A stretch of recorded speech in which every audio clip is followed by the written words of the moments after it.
Bakit parang effortless para sa mga mayayaman ng mag-retire ng maaga, samantalang 80% ng Pinoy, hirap pa rin kahit senior na? Anong sikreto ang meron sila at paano mo rin ito magagawa? Sa video na to, ilalantad natin ang mga retirement secrets na ginagamit ng mayayaman, mga prinsipyo at diskarte na hindi madalas tinuturo sa atin sa eskwela o sa trabaho. At tandaan, hindi mo kailangan maging milyonaryo para makapagsimula. Ang kailangan mo lang ay tamang kaalaman, mindset at consistency. Kung seryoso ka na balang araw ay ayaw mong umasa lang sa SSS o sa anak mo, manatili hanggang dulo dahil ito ang pwedeng magbago ng financial future mo. Una sa lahat, mindset. Ang mayayaman, iniisip nila ang retirement hindi bilang pangarap sa dulo, kundi isang misyon na dapat planuhin ngayon pa lang. Kung ang typical ng Pinoy, madalas bahala na attitude. Kumikita, gumagastos, at kapag may natira, saka lang nag-iipon. Ang mayayaman, baliktad. Ang diskarte nila ay plan first mindset. Ibig sabihin, bago pa man dumating ang sweldo o income, alam na nila kung magkano ang ilalaan para sa investment at retirement. At higit sa lahat, hindi sila natatakot sa salitang delayed gratification. Kaya nilang tiisin na hindi bumili ng bagong phone taon-taon para mas malaki ang mailagay nila sa assets. Para sa kanila, every peso today is a soldier they send out para kumita pa ng mas marami bukas. Kung gusto mo makapag-retire ng maaga, ito ang unang hakbang. Baguhin ang mindset. Hindi ito tungkol sa pera lang. Ito ay tungkol sa paraan ng pag-iisip. Ngayon, ito ang golden rule ng mayayaman. Pay yourself first. Ano ibig sabihin nito? Simple pero powerful.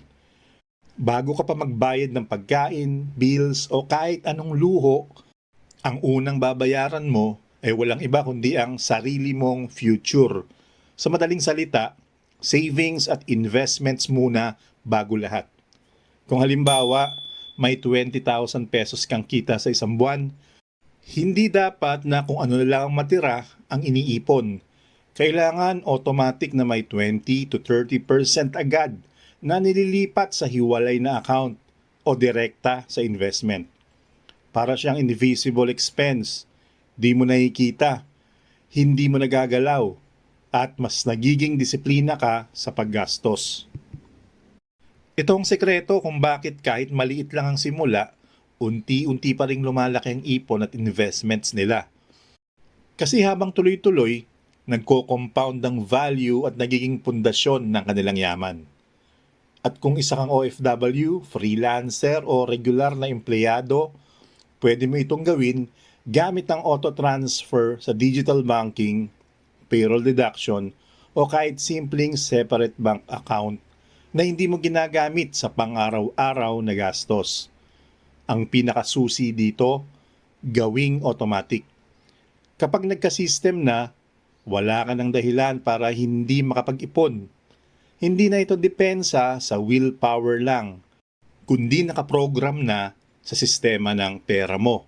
Ito ang ginagawa ng mayayaman para siguradong lagi silang nauuna sa sarili nilang financial future.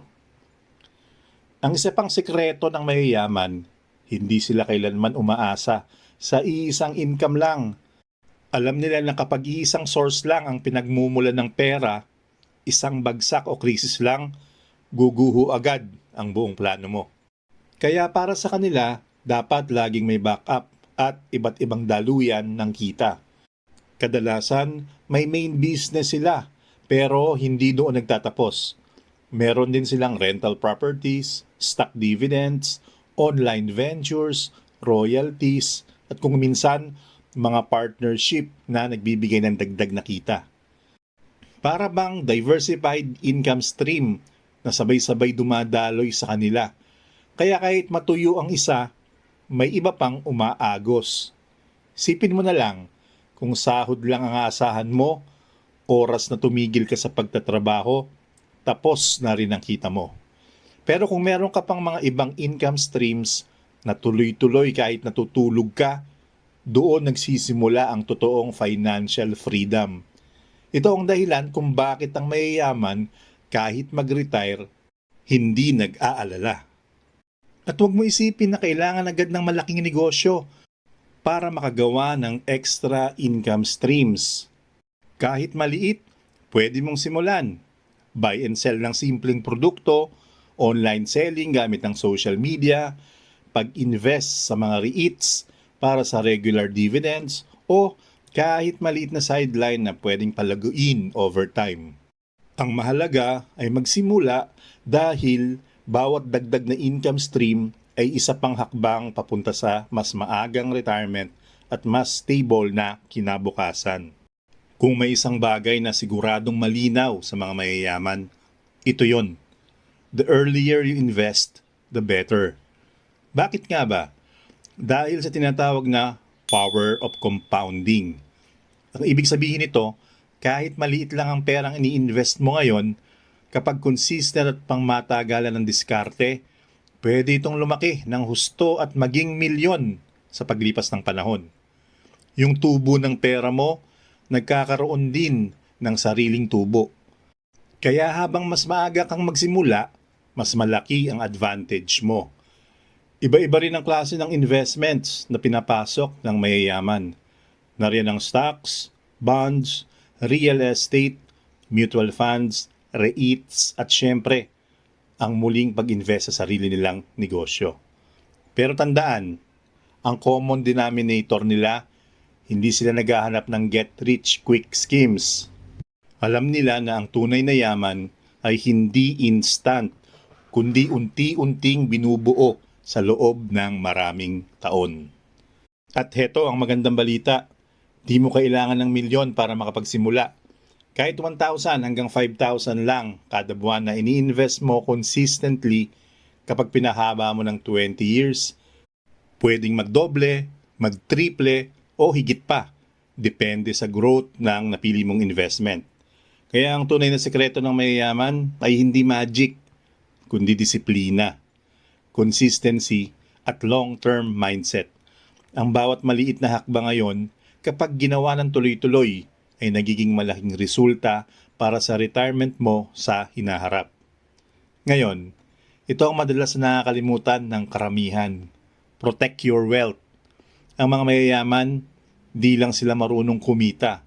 Marunong din silang magtago at magproteksyon ng yaman na pinaghirapan nila. Paano nila ito ginagawa?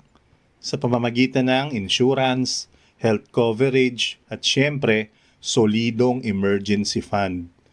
Bakit ito mahalaga? Kasi alam nila na minsan, hindi pera ang pinakamalaking kalaban, kundi ang mga unexpected na gastos. Isang malubhang sakit, isang aksidente, o kahit isang biglaang financial emergency. Pwedeng mabura lahat ng ipon mo kung hindi ka handa.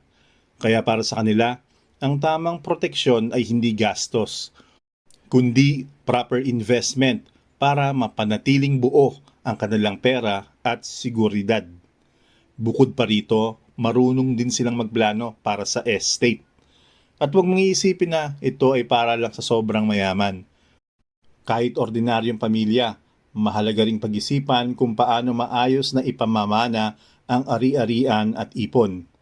Ang maayos na estate planning ay nakakaiwas sa labis na gasto sa buwis at higit sa lahat, nakakaiwas sa away ng magkakapamilya. Sa madaling salita, hindi lang pag-grow ng yaman ang sikreto ng mayayaman. Marunong din silang maglagay ng mga proteksyon para siguradong hindi mawawala ang lahat na pinaghirapan nila sa isang iglap. Finally, lifestyle. Isa ito sa pinakamadalas na maling akala ng karamihan. Iniisip nila na ang mayayaman ay puro luho at maluho ang pamumuhay. Totoo, may ilan na ganoon. Pero karamihan ng tunay na mayayaman, lalo na yung mga self-made millionaires, masasabing frugal sila at maingat sa gastos. Hindi sila basta-basta bumibili ng bagong kotse taon-taon o palaging nauuna sa latest gadget. Sa halip, ang focus nila ay bumili ng mga bagay na nagdadala ng kita, mga tinatawag na assets. Para sa kanila, mas exciting ang bumili ng property na magbibigay ng rental income kaysa sa bagong sports car na laluluma agad. Ito ang malaking pagkakaiba. Ang typical na mindset ay gastos ngayon, isipin na lang bukas. Pero ang mayayaman, ang tanong nila palagi, kung gagastusin ko ito, kikita ba ulit ng pera ko o mawawala na lang? Dahil malinaw sa kanila na ang lifestyle mo ngayon ang direktang nagdedetermina ng financial freedom mo sa hinaharap.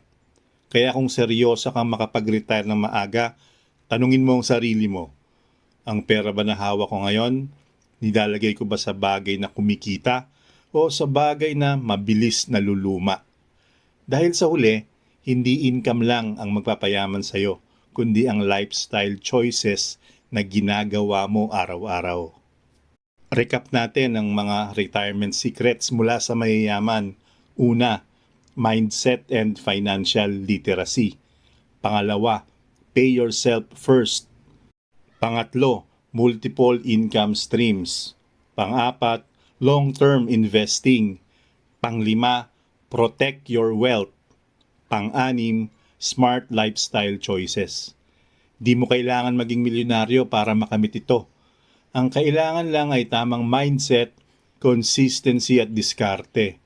Kung sisimulan mo to ngayon, kahit maliit, in 10 to 20 years, pwedeng iba na ang sitwasyon mo. Wala ka nang aalalahanin sa pera at pwede ka nang mag-retire ng komportable. Kung gusto mong pa matuto ng iba pang financial strategies na makakatulong sa iyo, huwag kalimutang mag-subscribe at i-share ang video na to. Tandaan, ang pinakamalaking sikreto ng mayayaman ay nagsisimula rin sila sa maliit, pero hindi sila tumitigil.